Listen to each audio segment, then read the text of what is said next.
ਅਕਾਲ TV 84 ਦੇਖ ਰਹੇ ਸਾਰੇ ਦਰਸ਼ਕਾਂ ਦਾ ਸਵਾਗਤ ਹੈ। ਮੈਂ ਹਰਪ੍ਰੀਤ ਕੌਰ ਤੇ ਇਸ ਹਫਤੇ ਦੇਸ਼ ਵਿੱਚ ਕੀ ਕੁਝ ਵਾਪਰਿਆ ਆਓ ਜਾਣਦੇ ਹਾਂ ਪ੍ਰੋਗਰਾਮ ਸਰਗਰਮੀਆਂ ਵਿੱਚ। ਇਸ ਹਫਤੇ ਦੇਸ਼ ਵਿੱਚ ਮੁੜ ਐਨਡੀਏ ਦੀ ਸਰਕਾਰ ਬਣ ਗਈ। ਰਾਸ਼ਟਰਵਾਦ ਤੇ ਪ੍ਰਧਾਨ ਮੰਤਰੀ ਨਰਿੰਦਰ ਮੋਦੀ ਦੇ ਚਿਹਰੇ ਦੇ ਸਹਾਰੇ ਮੈਦਾਨ ਵਿੱਚ ਉਤਰਨ ਦੀ ਭਾਜਪਾ ਦੀ ਚੋਣ ਰਣਨੀਤੀ ਸਫਲ ਰਹੀ। 19 ਮਈ ਨੂੰ ਅਖੀਰਲੇ ਰਾਊਂਡ ਦੀਆਂ ਹੋਈਆਂ ਚੋਣਾਂ ਤੋਂ ਬਾਅਦ 23 ਤਰੀਕ ਨੂੰ ਆਏ ਨਤੀਜਿਆਂ ਨਾਲ ਮੋਦੀ ਦੀ ਅਗਵਾਈ ਵਿੱਚ ਭਾਜਪਾ ਤੇ ਐਨਡੀਏ ਨੂੰ ਇਤਿਹਾਸਕ ਬਹੁਮਤ ਮਿਲਿਆ। ਸੱਤਾ ਵਿਰੋਧੀ ਲਹਿਰ ਦੀ ਵਿਰੋਧੀ ਆਗੂਆਂ ਦੀਆਂ ਉਮੀਦਾਂ ਤਹਿਸ ਨਹਿਸ ਹੋ ਗਈਆਂ, ਜਦਕਿ ਇਸ ਤੋਂ ਉਲਟ ਭਾਜਪਾ ਮੋਦੀ ਦੇ ਹੱਕ ਵਿੱਚ ਸੁਨਾਮੀ ਖੜੀ ਕਰਨ ਵਿੱਚ ਸਫਲ ਰਹੀ। 6 ਮਹੀਨੇ ਪਹਿਲਾਂ ਮੱਧ ਪ੍ਰਦੇਸ਼, ਛੱਤੀਸਗੜ੍ਹ ਤੇ ਰਾਜਸਥਾਨ ਵਿੱਚ ਹਾਰ ਤੋਂ ਬਾਅਦ ਭਾਜਪਾ ਲਈ 2019 ਦੀ ਰਾਹ ਮੁਸ਼ਕਿਲ ਦੱਸੀ ਜਾ ਰਹੀ ਸੀ। ਇਹ ਵੀ ਕਿਹਾ ਜਾ ਰਿਹਾ ਸੀ ਕਿ ਮੌਜੂਦਾ ਸੰਸਦ ਮੈਂਬਰਾਂ ਵਿਰੁੱਧ ਸਥਾਨਕ ਪੱਧਰ ਤੇ ਨਾਰਾਜ਼ਗੀ ਦੇ ਨਾਲ-ਨਾਲ ਵਿਰੋਧੀ ਪਾਰਟੀਆਂ ਦੇ ਗੱਠਜੋੜ ਦੀ ਮਾਰ ਭਾਜਪਾ ਤੇ ਭਾਰੀ ਪਵੇਗੀ। ਪਰ ਬਾਲਾਕੋਟ ਹਵਾਈ ਹਮਲੇ ਤੋਂ ਬਾਅਦ ਮੋਦੀ ਨੂੰ ਕੇਂਦਰਿਤ ਕਰਦਿਆਂ ਰਾਸ਼ਟਰਵਾਦ ਤੇ ਵਿਕਾਸ ਤੇ ਆਧਾਰਿਤ ਚੋਣ ਰਣਨੀਤੀ ਨੇ ਵਿਰੋਧੀ ਪਾਰਟੀਆਂ ਦੇ ਗਣਿਤ ਨੂੰ ਗੜਬੜਾ ਦਿੱਤਾ। ਜਿੱਤ ਦੀ ਖੁਸ਼ੀ ਤੋਂ ਬਾਅਦ ਆਪਣੇ ਸੰਬੋਧਨ ਵਿੱਚ ਪ੍ਰਧਾਨ ਮੰਤਰੀ ਨਰਿੰਦਰ ਮੋਦੀ ਨੇ ਕਿਹਾ ਕਿ ਇੱਕ ਵਾਰ ਫੇਰ ਲੋਕਾਂ ਨੇ ਭਾਰਤ ਨੂੰ ਜਿਤਾਇਆ ਏ ਤੇ ਉਹ ਸਭ ਦੇ ਸਾਂਝੇ ਵਿਕਾਸ ਕਰਨ ਦਾ ਭਰੋਸਾ ਦਿੰਦੇ ਨੇ। 2019 लोकसभा का जनादेश हम सब देशवासियों के पास नए भारत के लिए जनादेश लेने के लिए गए थे। आज हम देख रहे हैं देश की कोटि कोटि नागरिकों ने इस फकीर की झोली को भर दिया। मैं भारत के 130 करोड़ नागरिकों का सर झुका करके नमन करता हूं। लोकतांत्रिक विश्व में 2019 का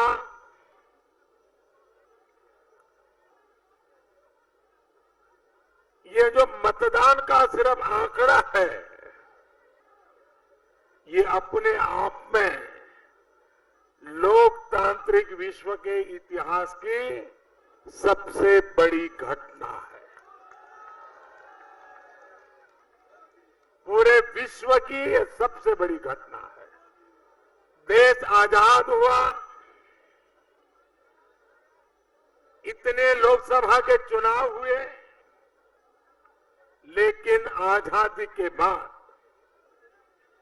इतने चुनाव होने के बाद सबसे अधिक मतदान इस चुनाव में हुआ है, और वो भी 40-42 डिग्री गर्मी के बीच में। ਲੋਕ ਸਭਾ ਚੋਣਾਂ ਵਿੱਚ ਕਾਂਗਰਸ ਦੀ ਕਰਾਰੀ ਹਾਰ ਤੋਂ ਬਾਅਦ ਕਾਂਗਰਸ ਪ੍ਰਧਾਨ ਰਾਹੁਲ ਗਾਂਧੀ ਨੇ ਮੀਡੀਆ ਨਾਲ ਗੱਲਬਾਤ ਕਰਦਿਆਂ ਪਾਰਟੀ ਦੇ ਖਰਾਬ ਪ੍ਰਦਰਸ਼ਨ ਦੀ ਜ਼ਿੰਮੇਵਾਰੀ ਲਈ। ਇਹੀ ਨਹੀਂ, ਰਾਹੁਲ ਨੇ ਨਤੀਜੇ ਐਲਾਨ ਹੋਣ ਤੋਂ ਪਹਿਲਾਂ ਹੀ ਆਪਣੇ ਰਵਾਇਤੀ ਗੜ ਅਮੇਠੀ ਵਿੱਚ ਹਾਰ ਨੂੰ ਸਵੀਕਾਰਦਿਆਂ ਸਮ੍ਰਿਤੀ ਨੂੰ ਜਿੱਤ ਦੀ ਵਧਾਈ ਵੀ ਦੇ ਦਿੱਤੀ। ਰਾਹੁਲ ਨੇ ਕਿਹਾ ਕਿ ਇਹ ਦੋ ਵਿਚਾਰਧਾਰਾਵਾਂ ਦੀ ਲੜਾਈ ਸੀ। ਉਹ ਤੇ ਭਾਜਪਾ ਦੋ ਵੱਖ-ਵੱਖ ਵਿਚਾਰ ਨੇ ਤੇ ਇਹ ਮੰਨਣਾ ਪਵੇਗਾ ਕਿ ਇਹਨਾਂ ਚੋਣਾਂ ਵਿੱਚ ਨਰਿੰਦਰ ਮੋਦੀ ਤੇ ਭਾਜਪਾ ਜਿੱਤੇ ਨੇ। तो मैंने कैंपेन में क्लियरली बोला था कि जनता मालिक है और मालिक ने ऑर्डर दिया है, डायरेक्शन दिया है। तो मैं सबसे पहले नरेंद्र मोदी जी को, बीजेपी को बधाई देना चाहता हूं। जो हमारे कांग्रेस पार्टी के कार्यकर्ता कैंडिडेट्स जो लड़े, पूरा दम लगा के दिल से लड़े, उनका मैं दिल से धन्यवाद करना चाहता हूं। हमारी लड़ाई विचारधारा की लड़ाई है। दो अलग अलग सोच है, एक नरेंद्र मोदी जी बीजेपी की सोच है, दूसरी कांग्रेस पार्टी की सोच है। दो अलग विजन्स हैं, मगर हमें यह मानना पड़ेगा कि इस चुनाव में नरेंद्र मोदी जी और बीजेपी जीते हैं, तो मैं उनको बहुत बहुत बधाई देता हूं। सी टुडेज प्यार कभी नहीं हारता है, प्यार हारता नहीं है। I want to say that today is not the day for me to go into the details of this mandate.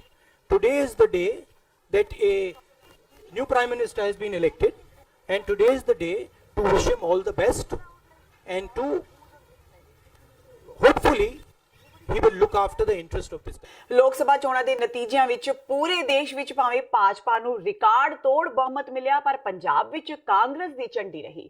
Congress ਨੇ 13 ਵਿੱਚੋਂ 8 ਸੀਟਾਂ ਤੇ ਜਿੱਤ ਹਾਸਲ ਕੀਤੀ, ਜਦਕਿ ਪਿਛਲੀ ਵਾਰ 4 ਸੀਟਾਂ ਜਿੱਤਣ ਵਾਲੀ ਆਮ ਆਦਮੀ ਪਾਰਟੀ ਨੂੰ ਸੰਗਰੂਰ ਤੋਂ ਸਿਰਫ 1 ਸੀਟ ਹੀ ਨਸੀਬ ਹੋਈ। ਅਕਾਲੀ ਦਲ ਬਾਦਲ ਤੇ ਭਾਜਪਾ ਨੂੰ 2-2 ਸੀਟਾਂ ਮਿਲੀਆਂ। ਪੂਰੇ ਦੇਸ਼ ਵਿੱਚੋਂ ਕਾਂਗਰਸ ਨੂੰ ਸਿਰਫ ਪੰਜਾਬ ਵਿੱਚ ਵੱਧ ਹੁੰਗਾਰਾ ਮਿਲਿਆ, ਜਦਕਿ ਮੋਦੀ ਲਹਿਰ ਇਸ ਵਾਰ ਫੇਰ ਹੋਰ ਧਿਰਾਂ ਨੂੰ ਆਪਣੇ ਨਾਲ ਰੋੜ ਕੇ ਲੈ ਗਈ। ਪੰਜਾਬ ਦੇ ਮੁੱਖ ਮੰਤਰੀ ਕੈਪਟਨ ਅਮਰਿੰਦਰ ਸਿੰਘ ਨੇ ਜਿੱਤ ਤੋਂ ਬਾਅਦ ਪੰਜਾਬ ਦੇ ਲੋਕਾਂ ਦਾ ਧੰਨਵਾਦ ਕੀਤਾ। ਇਸ ਹਫ਼ਤੇ ਚੋਣ ਨਤੀਜਿਆਂ ਤੋਂ ਬਾਅਦ ਚੰਡੀਗੜ੍ਹ ਵਿੱਚ ਪੱਤਰਕਾਰਾਂ ਨਾਲ ਗੱਲਬਾਤ ਦੌਰਾਨ ਕੈਪਟਨ ਨੇ ਨਵਜੋਤ ਸਿੱਧੂ ਤੇ ਵੀ ਉਂਗਲ ਚੁੱਕੀ। ਆਪਣੇ ਸਾਰੇ ਸਾਥੀਆਂ ਦਾ, ਮਿਨਿਸਟਰਸ, ਐਮਐਲਏਸ, ਐਮਪੀਸ, ਸਾਡੇ ਪਾਰਟੀ ਦੇ ਉੱਗੇ ਜਿਹੜੇ ਨੇਤਾ ਨੇ, ਨਾਲੇ ਵਰਕਰਸ, यूथ कांग्रेस के सारे और एनएसयू के सारे, और मैं उन्होंने सारे का धन्यवादी है बहुत। और सब तो बढ़ चढ़ के पंजाबियों का, जिन्होंने साडा इन्ना साथ दिता है और इन्नी सानू अच्छी जित प्राप्त की है इत्थे पंजाब दे विच। I am very grateful. जैसे हुण फर्ज करो Gurdaspur, Bathinda, Sangrur, they are not cities. Cities are the things that the Congress always won. So there is a reason, because the urban development is not there. ਚੋਣ ਨਤੀਜਿਆਂ ਵਿੱਚ ਅਕਾਲੀ ਦਲ ਦੇ ਪ੍ਰਧਾਨ ਸੁਖਬੀਰ ਬਾਦਲ ਨੇ ਕਾਂਗਰਸ ਦੇ ਸ਼ੇਰ ਸਿੰਘ ਕੁਬਾਇਆ ਨੂੰ 1,97,008 ਵੋਟਾਂ ਦੇ ਵੱਡੇ ਫਰਕ ਨਾਲ ਹਰਾ ਦਿੱਤਾ। ਲੋਕ ਸਭਾ ਚੋਣਾਂ ਵਿੱਚ ਸੂਬੇ ਭਰ ਵਿੱਚੋਂ ਸੁਖਬੀਰ ਬਾਦਲ ਦੀ ਇਹ ਸਭ ਤੋਂ ਵੱਡੀ ਜਿੱਤ ਰਹੀ। ਅਕਾਲੀ ਦਲ ਦੇ ਪ੍ਰਧਾਨ ਸੁਖਬੀਰ ਬਾਦਲ ਨੂੰ 6,25,950 ਵੋਟਾਂ ਪਈਆਂ, ਜਦਕਿ ਕਾਂਗਰਸ ਦੇ ਸ਼ੇਰ ਸਿੰਘ ਕੁਬਾਇਆ ਨੂੰ 4,28,942 ਵੋਟਾਂ ਮਿਲੀਆਂ।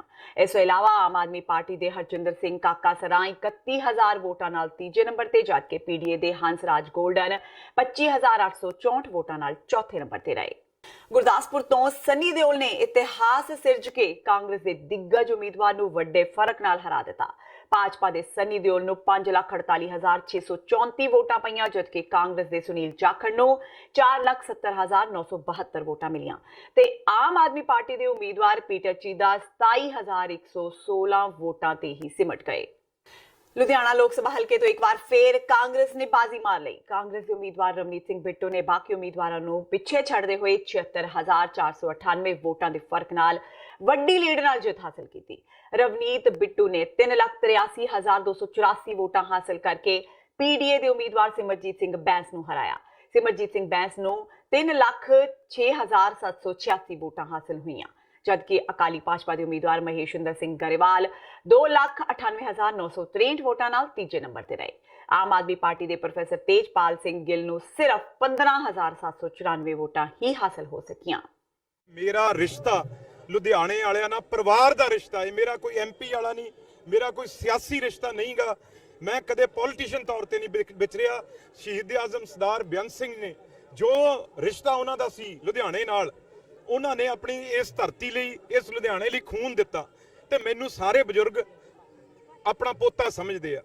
ਮੈਨੂੰ ਜਿਹੜੇ ਮੇਰੇ ਪਿਤਾ ਜੀ ਉਹਨਾਂ ਦੀ ਉਮਰ ਦੇ ਸੀ, ਉਹ ਮੈਨੂੰ ਆਪਣਾ ਪੁੱਤ ਸਮਝਦਾ, ਮੈਂ ਉਹਨਾਂ ਨੂੰ ਆਪਣਾ ਬਾਪ ਤੇ ਮਾਂ ਦੇ ਸਮਾਨ ਸਮਝਦਾ। ਜਿਹੜਾ ਇੱਕ ਰਿਕਾਰਡ ਆ, ਕਿਉਂਕਿ 3 ਪਾਸਿਓਂ ਕੰਟੈਸਟ ਸੀਗਾ ਤੇ ਉਹਦੇ ਨਾਲ ਵੋਟ ਆ ਜਿਹੜੀ ਉਹ ਡਿਵਾਈਡ ਵੀ ਹੋਣੀ ਸੀ।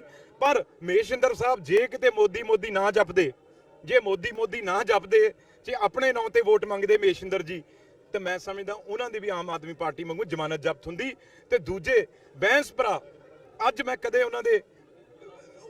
ਉਹਨਾਂ ਦੀਆਂ ਵੀਡੀਓਆਂ ਤੇ ਜਾਂ ਉਹਨਾਂ ਤੇ ਕਿੰਤੂ ਪਰੰਤੂ ਨਹੀਂ ਕੀਤਾ, ਪਰ ਅੱਜ ਪਤਾ ਲੱਗ ਗਿਆ ਵੀ ਇਹ ਵੀਡੀਓਆਂ ਬਣਾਉਣ ਵਾਲੇ ਜਿਹੜੇ ਲੋਕਾਂ ਦੇ ਸਿਰਫ ਦਿਖਾਵਾ, ਇੱਕ 2-3 ਸਕਿੰਟ ਦੀ ਜਿਹੜੀ ਪਿਕਚਰ ਦਿਖਾ ਕੇ ਪੇਸ਼ ਕਰਦੇ ਸੀ, ਅੱਜ ਸਾਊਥ ਤੇ ਆਤਮਨਗਰ ਦੇ ਲੋਕਾਂ ਨੇ ਵੀ ਨਕਾਰਤਾ ਵੀ ਭਾਈ ਜੇ ਕੰਮ ਕਰੋਗੇ ਡਿਵੈਲਪਮੈਂਟ, ਚਾਹੇ ਕਿਵੇਂ ਵੀ ਕਰੋ, ਜੇ ਕੰਮ ਕਰੋਗੇ ਤਾਂ ਵੋਟ ਪਾਵਾਂਗੇ। ਪਰ ਬਾਹਰ ਥੋੜੀ ਜਿਹੜੀ ਵੋਟ ਪਈ ਆ ਉਹ ਵੀ ਵੀਡੀਓਆਂ ਤੇ ਕਰਕੇ ਵੋਟ ਪਈ ਆ। ਆਪ ਦੇ ਹਲਕਿਆਂ 'ਚੋਂ ਵੋਟ ਜੇ ਘਟ ਗਈ, ਐਦੋਂ ਮਾੜੀ ਗੱਲ ਕੀ ਹੋ।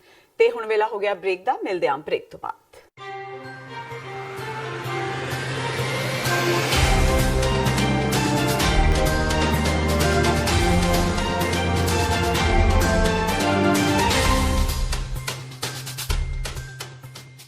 ਸ਼ਹੀਦਾਂ ਦੇ ਸਰਤਾਜ ਸ਼੍ਰੀ ਗੁਰੂ ਅਰਜਨ ਦੇਵ ਜੀ ਮਹਾਰਾਜ ਦੀ ਸ਼ਹਾਦਤ ਤੇ ਜੂਨ 1984 ਦੇ ਸ਼ਹੀਦਾਂ ਦੀ ਯਾਦ ਵਿੱਚ 9 ਜੂਨ 2019 ਦਿਨ ਐਤਵਾਰ ਨੂੰ ਸਵੇਰੇ 11 ਵਜੇ ਸੈਨ ਫਰਾਂਸਿਸਕੋ ਸ਼ਹਿਰ ਵਿਖੇ ਰਿਮੈਂਬਰੈਂਸ ਮਾਰਚ ਤੇ ਫਰੀडम ਰੈਲੀ ਕੱਢੀ ਜਾ ਰਹੀ ਹੈ। ਕੈਲੀਫੋਰਨੀਆ ਦੀਆਂ ਸਮੂਹ ਪੰਥਕ ਜਥੇਬੰਦੀਆਂ ਤੇ ਗੁਰਦੁਆਰਾ ਕਮੇਟੀਆਂ ਵੱਲੋਂ ਸਮੂਹ ਸੰਗਤਾਂ ਨੂੰ ਖਾਲਸਾ ਰਾਜ ਦੀ ਮੁਕੰਮਲ ਪ੍ਰਾਪਤੀ ਲਈ ਇਸ ਮਾਰਚ ਵਿੱਚ ਸ਼ਾਮਲ ਹੋਣ ਦੀ ਬੇਨਤੀ ਕੀਤੀ ਜਾਂਦੀ ਹੈ। ਵਧੇਰੇ ਜਾਣਕਾਰੀ ਲਈ ਤੁਸੀਂ ਹੇਠ ਦਿੱਤੇ ਨੰਬਰ ਤੇ ਸੰਪਰਕ ਕਰ ਸਕਦੇ ਹੋ।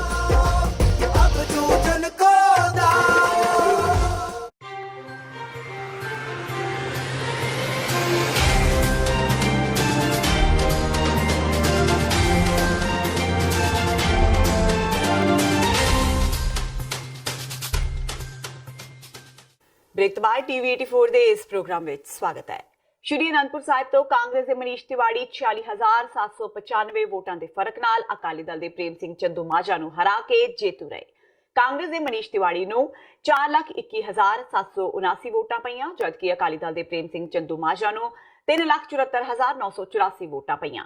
ਇਸ ਤੋਂ ਇਲਾਵਾ ਪੀਡੀਏ ਦੇ ਬਿਕਰਮ ਸਿੰਘ ਸੋਢੀ ਨੂੰ 1,40,870 ਵੋਟਾਂ ਪਈਆਂ ਤੇ ਉਹ ਤੀਜੇ ਨੰਬਰ ਤੇ ਰਹੇ, ਜਦਕਿ ਆਮ ਆਦਮੀ ਪਾਰਟੀ ਦੇ ਨਰਿੰਦਰ ਸਿੰਘ ਸ਼ੇਰਗਿੱਲ ਨੂੰ 52,002 ਵੋਟਾਂ ਪਈਆਂ।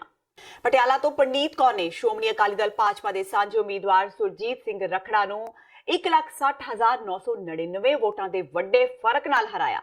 ਸੂਬੇ ਭਰ ਵਿੱਚੋਂ ਪਰਨੀਤ ਕੌਰ ਦੀ ਇਹ ਦੂਜੀ ਵੱਡੀ ਜਿੱਤ ਸੀ। ਪਹਿਲੇ ਨੰਬਰ ਤੇ ਸੁਖਬੀਰ ਬਾਦਲ ਰਹੇ ਸਨ। ਕਾਂਗਰਸ ਪਾਰਟੀ ਦੀ ਉਮੀਦਵਾਰ ਪਰਨੀਤ ਕੌਰ ਨੂੰ 5,28,691 ਵੋਟਾਂ ਪਈਆਂ, ਜਦਕਿ ਸ਼੍ਰੋਮਣੀ ਅਕਾਲੀ ਦਲ ਦੇ ਸੁਰਜੀਤ ਸਿੰਘ ਰਖੜਾ ਨੂੰ 3,60,692 ਵੋਟਾਂ ਮਿਲੀਆਂ।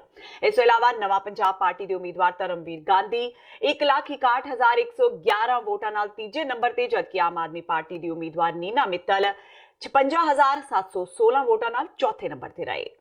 ਸਾਰਿਆਂ ਦਾ ਧੰਨਵਾਦ ਕਰਦੀ ਹਾਂ ਜਿਨ੍ਹਾਂ ਨੇ ਕੰਮ ਕਰਕੇ ਮੈਨੂੰ ਲੀਡ ਦਵਾਈ। Thank you madam.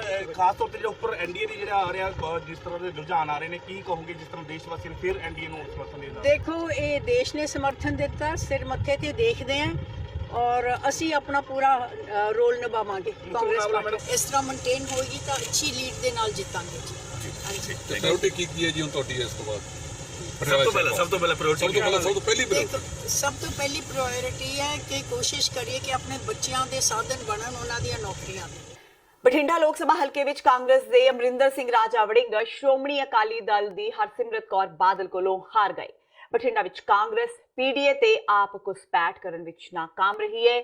1962 ਤੋਂ ਲੈ ਕੇ 2014 ਤੱਕ 10 ਵਾਰ ਸ਼੍ਰੋਮਣੀ ਅਕਾਲੀ ਦਲ ਨੇ ਹੀ ਇਸ ਹਲਕੇ ਤੋਂ ਬਾਜ਼ੀ ਮਾਰੀ ਹੈ। ਇਸ ਸੀਟ ਤੇ ਇਸ ਵਾਰ ਰੋਚਕ ਮੁਕਾਬਲਾ ਸੀ। ਸ਼੍ਰੋਮਣੀ ਅਕਾਲੀ ਦਲ ਦੀ ਉਮੀਦਵਾਰ ਹਰਸਿਮਰਤ ਕੌਰ ਬਾਦਲ ਤੇ ਕਾਂਗਰਸ ਦੇ ਅਮਰਿੰਦਰ ਸਿੰਘ ਰਾਜਾ ਵੜਿੰਗ ਵਿਚਕਾਰ ਜ਼ਬਰਦਸਤ ਮੁਕਾਬਲਾ ਰਿਹਾ। ਖਡੂਰ ਸਾਹਿਬ ਤੋਂ ਕਾਂਗਰਸੀ ਉਮੀਦਵਾਰ ਜਸਬੀਰ ਸਿੰਘ ਡਿੰਪਾ ਨੇ ਵੱਡੀ ਲੀਡ ਹਾਸਲ ਕਰਦਿਆਂ ਜਿੱਤ ਹਾਸਲ ਕੀਤੀ। ਖਡੂਰ ਸਾਹਿਬ ਤੋਂ ਅਕਾਲੀ ਭਾਜਪਾ ਵੱਲੋਂ ਬੀਬੀ ਜਾਗੀਰ ਕੌਰ, ਕਾਂਗਰਸ ਵੱਲੋਂ ਜਸਬੀਰ ਸਿੰਘ ਡਿੰਪਾ, ਆਮ ਆਦਮੀ ਪਾਰਟੀ ਵੱਲੋਂ ਮਨਜਿੰਦਰ ਸਿੱਧੂ ਤੇ ਪੀਡੀਏ ਵੱਲੋਂ ਬੀਬੀ ਪਰਮਜੀਤ ਕੌਰ ਖਾਲੜਾ ਨੂੰ ਚੋਣ ਮੈਦਾਨ ਵਿੱਚ ਉਤਾਰਿਆ ਗਿਆ ਸੀ, ਜਿਨ੍ਹਾਂ ਵਿੱਚੋਂ ਜਿੱਤ ਦਾ ਤਾਜ ਕਾਂਗਰਸੀ ਉਮੀਦਵਾਰ ਦੇ ਸਿਰ ਤੇ ਸੱਜਿਆ। ਅਕਾਲੀ ਭਾਜਪਾ ਦੀ ਬੀਬੀ ਜਾਗੀਰ ਕੌਰ ਦੂਜੇ ਨੰਬਰ ਤੇ ਪੀਡੀਏ ਦੀ ਉਮੀਦਵਾਰ ਪਰਮਜੀਤ ਕੌਰ ਖਾਲੜਾ ਤੀਜੇ ਨੰਬਰ ਤੇ ਰਹੇ। ਪਹਿਲਾ ਅਕਾਲੀ ਦਲ ਬਹੁਤ ਵੱਡਾ ਸਾਰਿਆਂ ਦਾ ਸਾਂਝਾ ਪੰਜਾਬੀਆਂ ਦਾ ਅਕਾਲੀ ਦਲ ਹੁੰਦਾ ਸੀ। ਮੁੜ ਕੇ ਅਕਾਲੀ ਦਲ ਸਿਰਫ ਅਕਾਲੀ ਦਲ ਬਾਦਲ ਬਣ ਕੇ ਰਹਿ ਗਿਆ। ਅੱਜ ਤੁਹਾਡੇ ਸਾਹਮਣੇ ਆ, ਹੁਣ ਅਕਾਲੀ ਦਲ ਵੀ ਨਹੀਂ ਰਹਿ ਗਿਆ, ਸਿਰਫ ਬਾਦਲ ਦਲ ਰਹਿ ਗਿਆ। ਤੇ ਇਹ ਜਿਹੜੀ ਏਡੀ ਵੱਡੀ ਜਿੱਤ ਹੋਈ ਹੈ, ਇਸ ਦੀ ਪੂਰਾ ਸ਼੍ਰੇ ਖਡੂਰ ਸਾਹਿਬ ਹਲਕੇ ਦੇ ਵੋਟਰਾਂ ਦਾ ਜਾਂਦਾ। ਇਸ ਦੇ ਨਾਲ ਹੀ ਕਾਂਗਰਸ ਨੂੰ, ਮੈਂ ਅੱਗੇ ਵੀ ਪਹਿਲਾਂ ਵੀ ਤੁਹਾਨੂੰ ਕਿਹਾ ਸੀ ਕਿ ਕਾਂਗਰਸ 1.5 ਲੱਖ ਵੋਟ ਤੇ ਜਿੱਤੂਗੀ, ਅੱਜ ਉਹ ਉਸੇ ਲੀਡ ਦੇ ਨਾਲ ਆਪਾਂ ਜਿੱਤੇ। ਜਸਵੀਰ ਜੀ, ਆਲ ਓਵਰ ਇੰਡੀਆ ਦੀ ਗੱਲ ਕੀਤੀ ਜਾਵੇ ਤਾਂ ਉੱਥੇ ਕਾਂਗਰਸ ਨੇ ਖਾਸ ਨਹੀਂ ਕਰ ਪਾਈ ਕੁਝ। ਆਲ ਇੰਡੀਆ ਦਾ ਮੈਨੂੰ ਪਤਾ ਨਹੀਂ, ਮੈਨੂੰ ਤਾਂ ਪੰਜਾਬ ਦਾ ਪਤਾ ਕਿ ਕੈਪਟਨ ਅਮਰਿੰਦਰ ਸਿੰਘ ਇਕੱਲੇ ਨੇ ਮੋਦੀ ਵੇਵੇ ਇੱਥੇ ਹੀ ਢਹਿ ਢੇਰੀ। ਲੋਕ ਸਭਾ ਚੋਣਾਂ ਦੌਰਾਨ ਮਿਲੀ ਸ਼ਰਮਨਾਕ ਹਾਰ ਦੇ ਕਾਰਨਾਂ ਦੀ ਆਮ ਆਦਮੀ ਪਾਰਟੀ ਨੇ ਸਮੀਖਿਆ ਕਰਨ ਦੀ ਗੱਲ ਵੀ ਆਖੀ। ਆਪ ਦੇ ਕੇਂਦਰੀ ਆਗੂ ਤੇ ਪੰਜਾਬ ਮਾਮਲਿਆਂ ਦੇ ਸਾਬਕਾ ਇੰਚਾਰਜ ਸੰਜੇ ਸਿੰਘ ਨੇ ਕਿਹਾ ਕਿ ਲੋਕਾਂ ਦਾ ਫਤਵਾ ਉਹਨਾਂ ਨੂੰ ਮਨਜ਼ੂਰ ਹੈ, ਪਰ ਪਾਰਟੀ ਹਾਈ ਕਮਾਨ ਹਾਰ ਦੇ ਕਾਰਨਾਂ ਤੇ ਸਮੀਖਿਆ ਕਰੇਗੀ। ਸੰਜੇ ਸਿੰਘ ਲੁਧਿਆਣਾ ਅਦਾਲਤ ਵਿੱਚ ਪੇਸ਼ੀ ਭੁਗਤਣ ਆਏ ਸਨ, ਜਿਸ ਦੌਰਾਨ ਉਹਨਾਂ ਇਹ ਕਿਹਾ ਕਿ ਪਾਰਟੀ ਵਿਚਲੀ ਬਗਾਵਤ ਤੇ ਪਾਰਟੀ ਦਾ ਬਿਖਰਾਅ ਹੀ ਪੰਜਾਬ ਵਿੱਚ ਆਮ ਆਦਮੀ ਪਾਰਟੀ ਦੇ ਹਾਰ ਦਾ ਮੁੱਖ ਕਾਰਨ ਬਣਿਆ ਹੈ। ਸੰਜੇ ਸਿੰਘ ਨੇ ਕਿਹਾ ਕਿ ਵਿਰੋਧੀ ਪਾਰਟੀਆਂ ਵੱਲੋਂ ਮੁੱਦਿਆਂ ਨੂੰ ਛੱਡ ਕੇ ਸਿਰਫ ਪ੍ਰਧਾਨ ਮੰਤਰੀ ਮੋਦੀ ਤੇ ਹੀ ਹਮਲੇ ਕੀਤੇ ਗਏ ਤੇ ਇਹੀ ਕਾਰਨ ਮੋਦੀ ਦੀ ਜਿੱਤ ਦਾ ਬਣ ਗਿਆ। देखिए, चुनाव परिणाम को के कई संदेश हैं। पहली बात तो ये कि संपूर्ण विपक्ष को ये पता नहीं चल पाया कि मोदी को लेकर पूरे देश में इस प्रकार का अंडर करंट है, खास तौर से नॉर्थ इंडिया में और वेस्ट बंगाल में और थोड़ा बहुत उड़ीसा में। ये अंदाज़ा किसी को नहीं लगा। तो ये ध्यान देना जरूरी है कि लोगों का मन क्या कह रहा है, वो किस दिशा में चुनाव में सोचते हैं और कैसे वोटिंग करना चाहते हैं। ये जब तक आप नहीं जान पाएंगे तब तक आप बीजेपी से या मोदी से चुनाव लड़ने में या जीतने में सफल नहीं हो पाएंगे। दूसरी बात, पूरे चुनाव का एक और संदेश है कि अगर विपक्ष मुद्दे को मुद्दा बनाता, यानी किसान को, बेरोजगारी को, महंगाई को, महिला सुरक्षा को, काला धन को, जीएसटी को, नोटबंदी को, यानी मुद्दों पर अगर चुनाव होता तो शायद परिणाम आज कुछ अच्छे देखने को मिलते।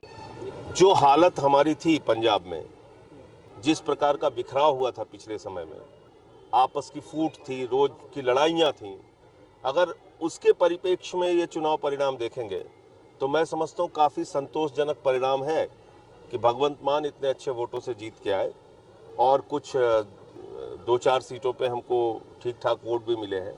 इतनी भी अपेक्षा लोगों को नहीं थी। अब यहाँ से आगे एक मजबूत संगठन बनाकर 2022 की तैयारी के लिए आम आदमी पार्टी को पंजाब में पूरी मेहनत के साथ जुट जाना चाहिए।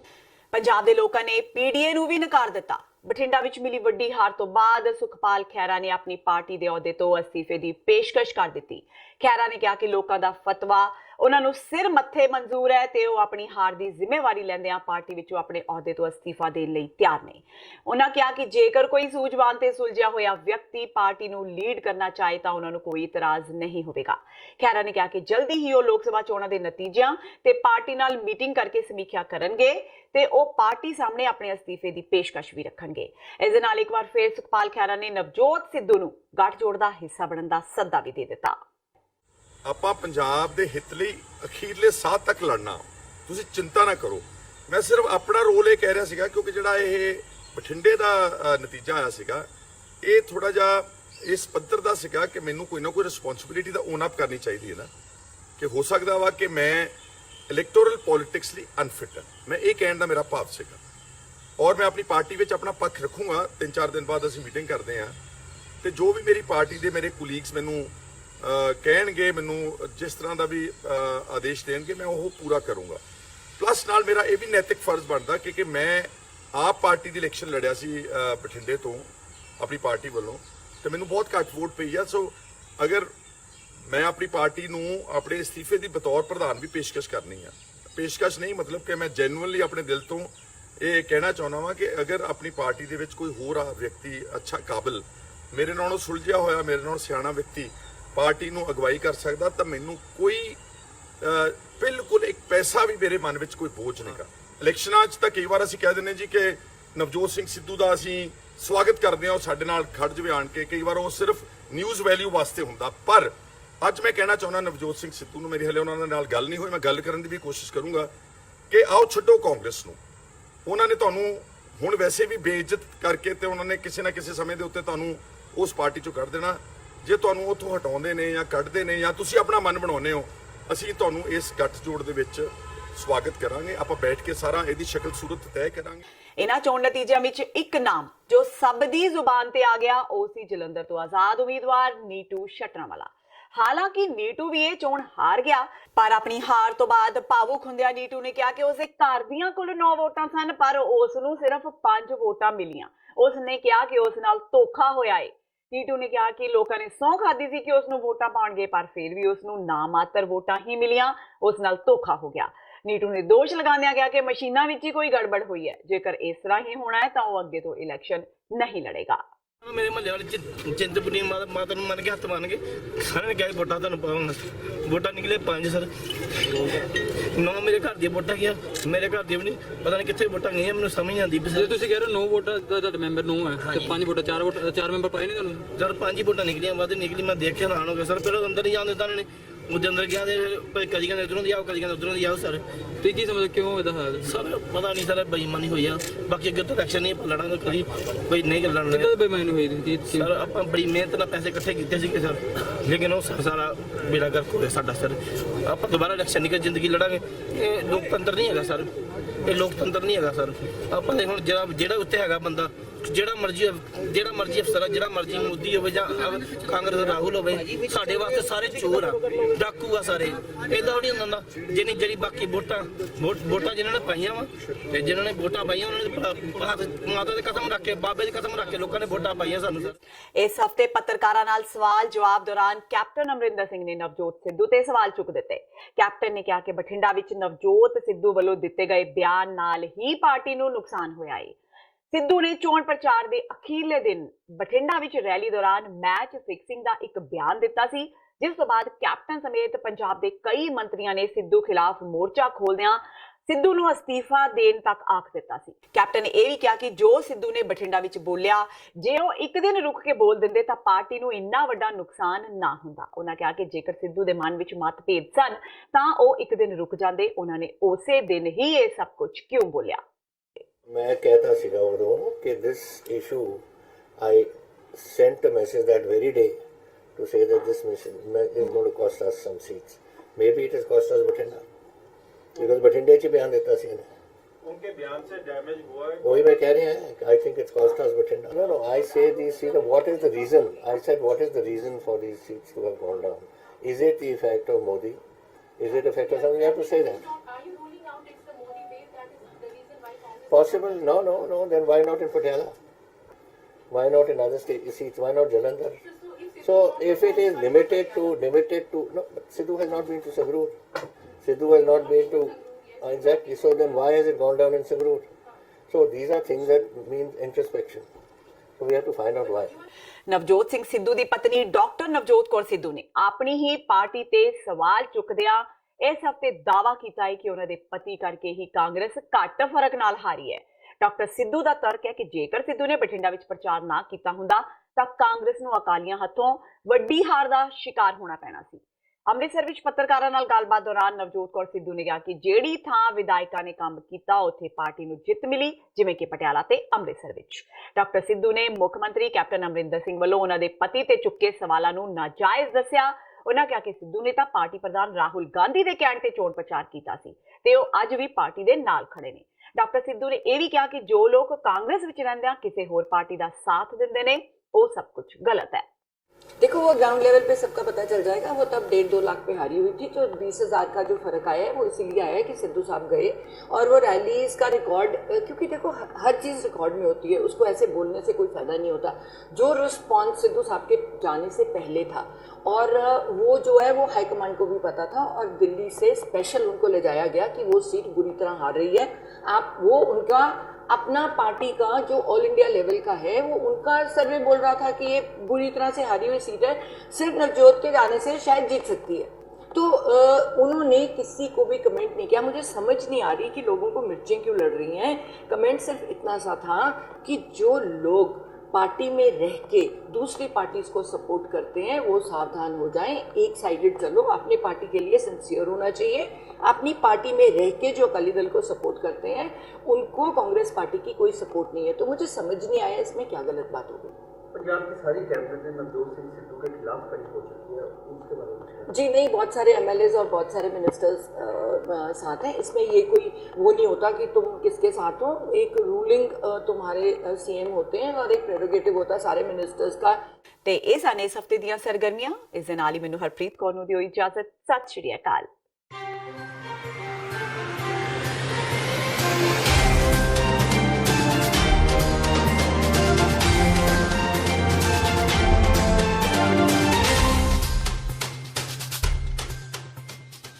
ਕੀ ਤੁਸੀਂ ਰੋਜ਼ਾਨਾ ਕੰਮ ਤੇ ਆਪਣਾ ਵਧੇਰੇ ਸਮਾਂ ਬਿਤਾਉਣ ਤੋਂ ਪਰੇਸ਼ਾਨ ਹੋ? ਆਪਣੀ ਪੂੰਜੀ ਨੂੰ ਕੰਮ ਤੇ ਲਗਾਓ, ਸਾਡੇ ਨਾਲ ਇਨਵੈਸਟ ਕਰੋ।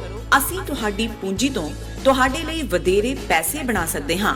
ਅਸੀਂ ਪ੍ਰਾਈਵੇਟ ਇਕੁਇਟੀ ਇਨਵੈਸਟਮੈਂਟ ਫਰਮ ਹਾਂ ਤੇ ਕਮਰਸ਼ੀਅਲ ਰੀਅਲ ਏਸਟੇਟ ਵਿੱਚ